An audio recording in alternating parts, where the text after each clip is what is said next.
So this is my 20th video, and hitting this little milestone calls for some self-reflection. Though I've made a few side projects just for fun, the bulk of my content has been video essays, starting with this piece on Night of the Living Dead's importance in horror history. Though only posted to Eyebrow Cinema in December of 2017, the video was initially posted on another channel all the way back in May of the same year. Almost 2 years and over a dozen video essays later, I still like my little debut, but it does have some pretty big holes. The biggest of which is most certainly my complete neglect of the film's racial commentary in casting Dwayne Jones as the film's hero. My logic at the time was that I wanted to focus on the film's visceral horror qualities rather than its social ones, but all the same the lack of any acknowledgement is a mistake. Video 20 seems as good a time as any to reconcile this mistake, and consider both what the social commentary in Night of the Living Dead is, and why it matters, regardless of whether or not it was George A. Romero's intent. If you've seen the documentary Horror Noir or read the monograph on which it's based, you'll know that Night of the Living Dead is seen as a landmark title regarding race and horror cinema. At a time where black characters either existed as maids and butlers, or were only foregrounded in dramas that were explicitly about race with a capital R, the act of casting a black man as the heroic lead of a horror film was quietly revolutionary. Furthermore, the presence of a black man fundamentally alters the horror at the center of the story. Ben's race is never overtly referred to, but it does hang over the film and informs how we read his interactions with white characters. Jordan Peele makes the argument that the audience is never totally sure if Barbara is more scared of the zombies causing chaos outside, or the fact that she's trapped with a black man inside. Similarly, the antagonistic relationship between Ben and Cooper is also tinged with the potential of racism. It's worth noting that Cooper is characterized as a middle-aged white man, riddled with insecurities and with clear marriage problems.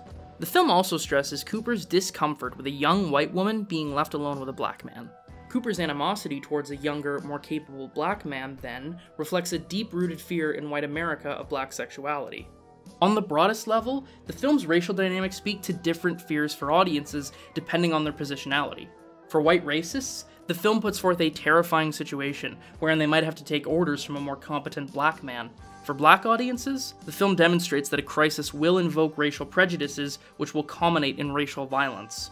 This reading of Night of the Living Dead as a metaphor for racial conflict in America is not especially new, but it's a reading that has been challenged on the basis that it may well have been accidental. It's been said many times that George A. Romero had no intention to make a racial parable, and only cast Dwayne Jones because he was the best actor who auditioned. The argument, then, is that any racial commentary in the film is coincidental and not reflective of the film's actual content. This historical record has been questioned. Filmmakers and colleagues have argued that Romero was always open with his progressive politics, and the notion that he'd be completely ignorant to the significance of a black actor at the center of Night of the Living Dead is highly dubious. But for the sake of this video, I'm gonna take Romero at his word, and accept that any racial commentary in Night of the Living Dead is a complete coincidence and in no way intentional.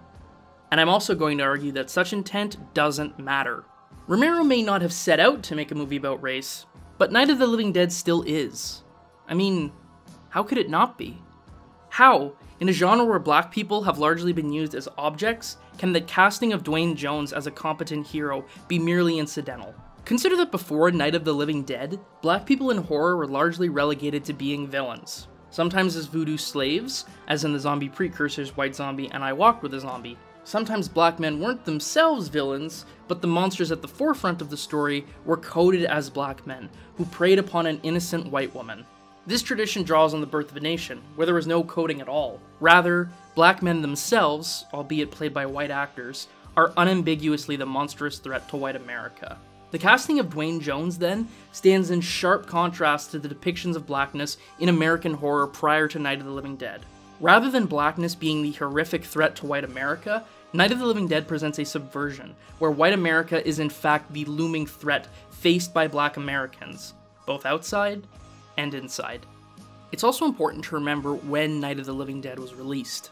1968 was a pivotal year in the civil rights movement, with massive victories, crushing injustices, and the emergence of black power in popular culture. Night of the Living Dead contains echoes of this burgeoning sense of black identity and strength, as well as the backlash against it. Ben's determination and refusal to yield in the face of conflict is evocative of the resilience of black protesters in the civil rights movement, while the film's ending is evocative of racialized violence. People have always debated whether or not the white shooter genuinely thought Ben was a zombie, or if he was just murdering a black man in cold blood. And while that debate is compelling, To some extent, it ultimately doesn't matter. Either way, it's still a scene where a white lynch mob casually murders an innocent black man. The grainy stills of a murdered black man and the casual faces of the white killers plainly evokes photographs of real-world racialized violence. Even if Romero wrote the ending with no conception of it being a reflection of American racism, the presence of a black man and the construction of the scene is nonetheless reminiscent of racial violence. But Night of the Living Dead is not just a product of 60s America, but 60s American cinema, and these are two very different things. While the civil rights movement promoted dramatic reconsideration of the role of race in American society and a push for equal rights, American movies lagged painfully behind. As black men and women fought tooth and nail for equal rights in American streets, black people on American screens continued to be docile and subservient. This is most embodied in the screen persona of Sidney Poitier.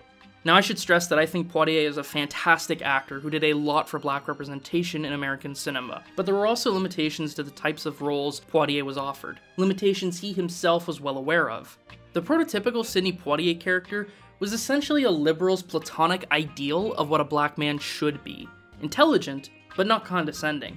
Handsome, but not sexually threatening. Competent, but not to the point of invalidating white characters. And perhaps most importantly, while Poitier could demonstrate a sense of pride and dignity, he could not show resentment or hostility to white people. Even when faced with direct racism, he could not get angry and would instead rise above it. Consider that the plot of Guess Who's Coming to Dinner is centered on an interracial romance, and yet this is the only moment of intimacy between the central couple. After this, the two hardly speak to each other. Consider, too, how the dramatic agency of the film rests not with Poitier, but with Spencer Tracy, and whether or not he'll allow his innocent white daughter to marry a black man. It was a big deal then in 1967, when Poitier played a no-nonsense detective in the Heat of the Night. The narrative may still rest on the reconciliation between a black man and a white racist, but Poitier need not yield to the sensitivity of whites. His Virgil Tibbs is not only cool and charismatic, but fiercely determined and unwilling to take any shit from whites. He doesn't respond to condescending racism with a diplomatic smile, but with impassioned and justified anger. And when Virgil is slapped by a white man, he slaps him right back. For a black hero to stand up for himself so firmly against white characters was groundbreaking in 1967. A year later, Night of the Living Dead. The dynamic between Ben and Cooper is not just tense, but openly antagonistic, with Cooper framed as a clueless villain and Ben as our capable and cool protagonist. Ben isn't just defiant when faced with Cooper's condescension, he's openly hostile, ripping into Cooper with both seething rage and pointed insults. Ben doesn't just slap Cooper, he beats the ever-loving shit out of him. I'll drag you out there and feed you those things! And it isn't just Cooper. Ben spends a good chunk of Night of the Living Dead killing white people. Zombies or not, the film still presents a black man inflicting violence on white bodies in a heroic light. And unlike any number of race dramas from the 1960s, Night of the Living Dead does not hinge on the reconciliation between white and black America. It isn't a narrative where racism is solved by two people learning to be friends, but one that instead explores the unspoken racism at the heart of America and examines its horrific consequences. And when you stand back and reflect on all of this, the history of blackness in horror cinema, the parallels to the civil rights movement, the context of race in the American cinema of the 1960s, you realize that Night of the Living Dead is profoundly about race. Romero may have written the role of Ben colorblind, but we don't live in a colorblind world. Not in 1968, and not today. When you have mass racial strife throughout a nation, along with a cinema which largely refuses to acknowledge such struggle, a film which does examine the conflict between white and black America is inevitably about race. It might not announce race as a thesis the way prestige dramas do, but that itself makes Night of the Living Dead all the more profound. Rather than posing some sort of sentimental solution to racism in America, Night of the Living Dead stews in the complexities of the problem, and in turn presents a more honest and hard-hitting portrait. Romero's presumed intent does not undo what Night of the Living Dead presents. The trick is to move away from considering intent, and consider instead effect. It's not a question of what the movie is trying to do, but what it is actually doing. And in its characters, conflicts, and the visuals to bring it all to life, Night of the Living Dead is evoking a very real and painful history of racism in America. This is, of course, not the only way to read Night of the Living Dead. There are several entry points worth exploring, and the plurality of responses to any movie is crucial to film discourse. But to simply dismiss the film's racial content purely because it might not have been what George A. Romero wanted is to be trapped in the prison of intent.